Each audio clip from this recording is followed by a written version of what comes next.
Assalamualaikum warahmatullahi wabarakatuh. Selamat datang di channel Cahaya Iman. Siap-siap untuk petualangan yang tak terduga. Karena hari ini kita akan menyelami sebuah kisah yang akan membuat kalian terpukau. Dari sudut-sudut paling tersembunyi hingga puncak-puncak tertinggi, kita akan menguak misteri, merasakan haru, dan mungkin menemukan kebenaran yang selama ini tersembunyi. Bersiaplah, karena cerita ini bukan hanya untuk didengar, tapi untuk dirasakan. Mari kita mulai perjalanan ini bersama.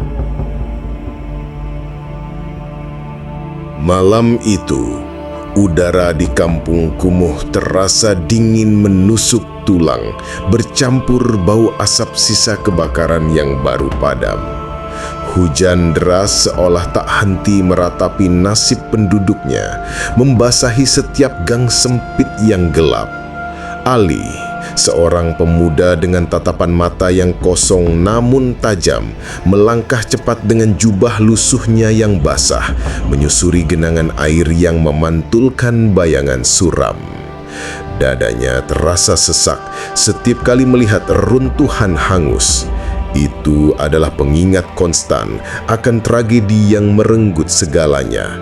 Suara teriakan orang tuanya yang diseret paksa, kobaran api yang melalap rumahnya, dan janji balas dendam yang terukir dalam jiwanya.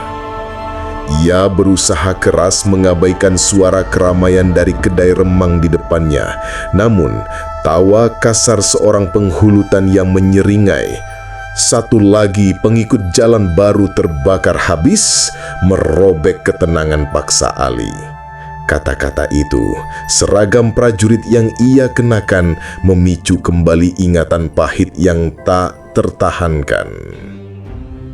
Jauh di dalam perut bumi, tersembunyi dari mata tirani, sebuah gua yang gelap gulita hanya diterangi oleh kerlip obor, menjadi oase bagi jiwa-jiwa yang mencari kebenaran.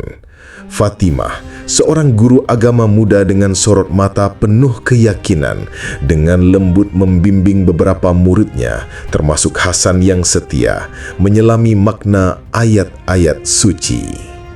Di sampingnya, Syekh Ahmad, ulama karismatik berwibawa, memancarkan ketenangan yang meneduhkan. Suara mereka yang perlahan memecah keheningan, menciptakan suasana damai yang rapuh. Tiba-tiba, kedamaian itu pecah oleh suara dobrakan dan pekikan panik Hasan.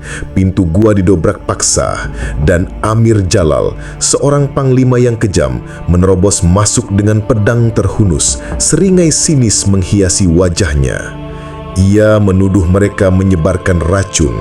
Namun, Fatimah, meski suaranya bergetar, berdiri tegak di depan murid-muridnya, menantang Jalal dengan lantang, "Kami menyebarkan kebenaran." Kekacauan tak terhindarkan, dan mereka terpaksa melawan, melindungi Syekh Ahmad dan anak-anak yang ketakutan. Di tengah kegelapan hutan yang pekat dan dingin, Ali yang sedang memburu buronan untuk upahnya, tiba-tiba mendengar suara pertempuran yang sayup-sayup dari kejauhan. Rasa ingin tahu, atau mungkin dorongan hati yang tak ia sadari, menariknya ke arah suara itu. Dari balik semak belukar yang lebat, ia melihat pemandangan yang membekukan. Sekelompok prajurit Jalal dengan lambang yang persis sama dengan yang ia benci, menyeret tawanan. Di antara mereka, Ali mengenali wajah tenang Syekh Ahmad, Fatimah yang gigih melawan, dan Hasan yang terluka, tertatih-tatih. Dendam masa lalu bercampur aduk dengan perasaan baru yang tak terdefinisikan. Tanpa ragu, Ali menyerbu. Gerakannya cepat, efisien, mematikan. Satu persatu prajurit tumbang di tangannya. Setelah prajurit terakhir roboh, ia mendekati Fatimah dan Syekh Ahmad. Fatimah menatapnya dengan curiga dan waspada, bertanya siapa dia. Ali menjawab dingin, "Bukan urusanmu. Aku hanya tidak suka melihat mereka berkuasa." Syekh Ahmad tersenyum tipis, matanya memancarkan pemahaman yang mendalam, seolah melihat niat yang lebih dalam di balik tindakan Ali. Ia pun membantu Fatimah dan Hasan melepaskan Syekh Ahmad, meninggalkan jejak pertanyaan yang tak terjawab. Ali kini berada di persimpangan jalan, sebuah pergolakan batin yang sunyi. Di markas bawah tanah yang lebih aman, yang kini menjadi tempat berkumpul bagi para pengikut keyakinan baru, suasana dipenuhi keprihatinan. Fatimah dengan penuh semangat menjelaskan situasi mereka yang genting. Kita tidak bisa menyerah, cahaya kebenaran tidak akan padam begitu saja. Kita harus melawan, bukan dengan pedang, tapi dengan iman dan strategi, serunya memancarkan tekad yang menular. Ketika seorang pengikut ragu akan kekuatan mereka yang sedikit, Syekh Ahmad memandang Ali dengan tatapan lembut namun penuh harapan. Ia mengundang Ali untuk menggunakan kemampuannya yang luar biasa demi kebenaran. Ali menatap tajam, dinding pertahanan dirinya masih tinggi. "Aku tak punya kebenaran, yang kumiliki hanya dendam," katanya, suaranya syarat kepedihan, mengenal keluarganya yang telah tiada. Namun, Fatimah maju selangkah, menatapnya lurus. "Jika kau hanya mencari balas dendam, kau tak akan pernah menemukan kedamaian. Tapi jika kau berjuang demi sesuatu yang lebih besar, demi keadilan dan kebebasan beragama, maka dendam itu akan berubah menjadi kekuatan." Kata-kata itu menusuk hati Ali, menantang keyakinan lamanya. Di sisi lain, tirani Jalal semakin merajalela, menguji batas kesabaran rakyat. Di istananya yang megah, Amir Jalal mengamuk, wajahnya merah padam. Pasukannya telah gagal menangkap Syekh Ahmad dan Fatimah. Ia membanting tinjunya ke meja, menggelegar. "Cari mereka sampai ke lubang semut, bakar semua rumah yang dicurigai menyembunyikan mereka. Aku akan tunjukkan siapa yang berkuasa di tanah ini." Kebrutalannya mencapai puncaknya, menciptakan ketakutan di seluruh penjuru kota. Namun, benih perlawanan diam-diam telah ditanam dan mulai tumbuh. Beberapa hari kemudian, di markas bawah tanah yang tersembunyi, Ali mulai melatih Hasan dan beberapa pemuda lainnya. Ia mengajarkan mereka teknik bertarung, strategi bertahan, dan cara menggunakan kelemahan musuh sebagai keuntungan.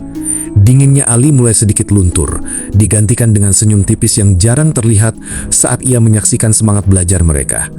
Fatimah mendekati Ali. "Aku tahu kau terluka," ujarnya lembut. "Tapi, luka itu bisa menjadi ladang kebaikan jika kau mau mengisinya dengan cahaya iman." Ali menatap Fatimah. Ada sesuatu dalam tatapan wanita itu yang meluluhkan sedikit kekerasannya, menumbuhkan secara harapan. "Bagaimana jika ini sia-sia? Mereka terlalu kuat," Ali bergumam. Fatimah menggenggam tangannya. Iman bukan tentang hasil Ali. Iman adalah tentang perjuangan. Setiap langkah kecil adalah kemenangan.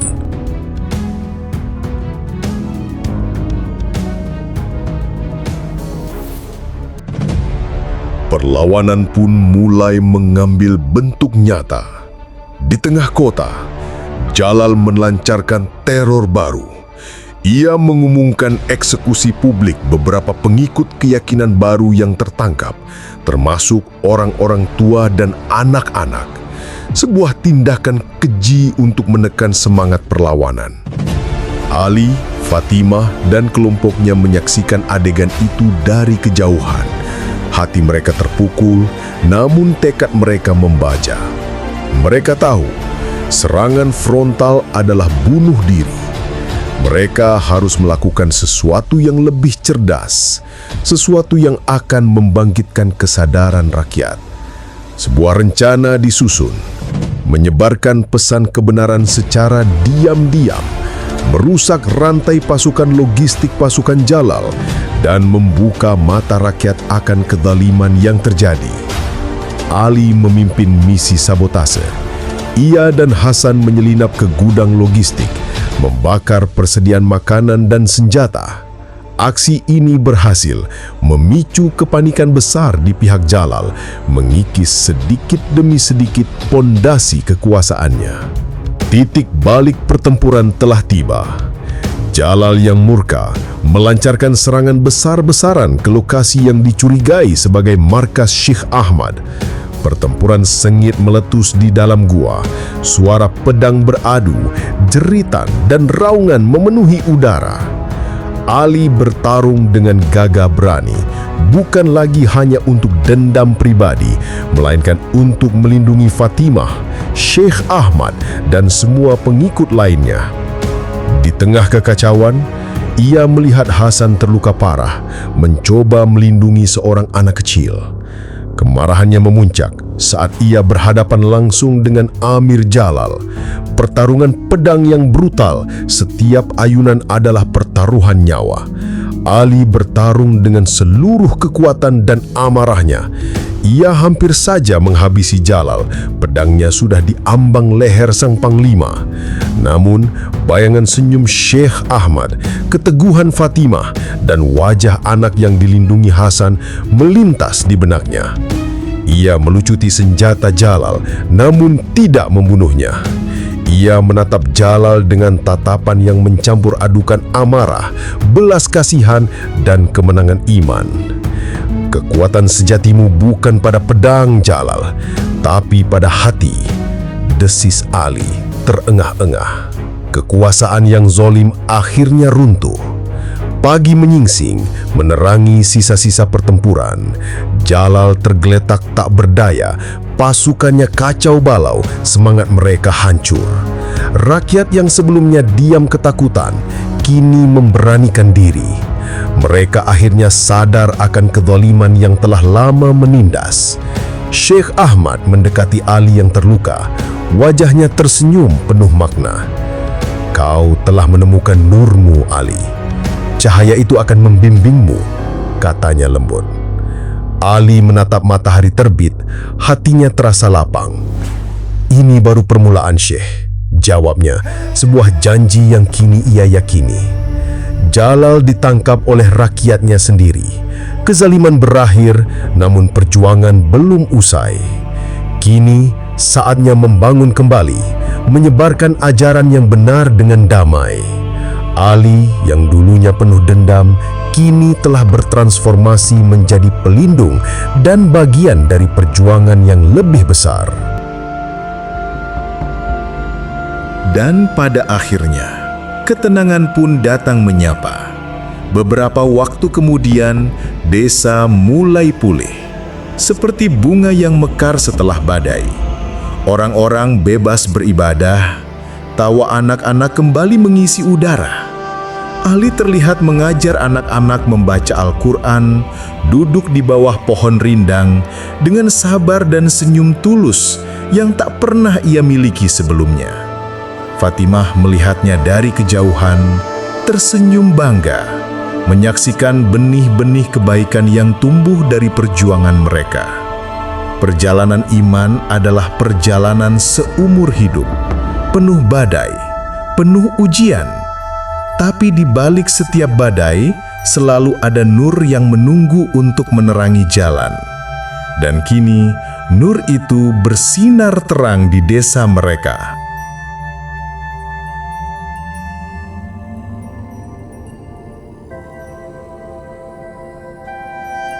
Dan begitulah perjalanan kita dalam kisah Cahaya di Tengah Kegelapan harus berakhir di sini. Sebuah kisah yang mengajarkan kita tentang keikhlasan, kesabaran, keberanian, persahabatan, dan ketekunan. Semoga apa yang kita bagikan hari ini bisa meninggalkan kesan mendalam dan mungkin menginspirasi kalian semua. Jika kalian menikmati petualangan kita kali ini dan tidak ingin ketinggalan kisah-kisah menarik lainnya, jangan lupa untuk ikuti channel Cahaya Iman sekarang juga. Dengan begitu, kalian akan selalu jadi yang pertama tahu setiap kali kami meluncurkan cerita baru atau konten menarik lainnya. Terima kasih banyak sudah menemani hingga akhir. Sampai jumpa di petualangan berikutnya.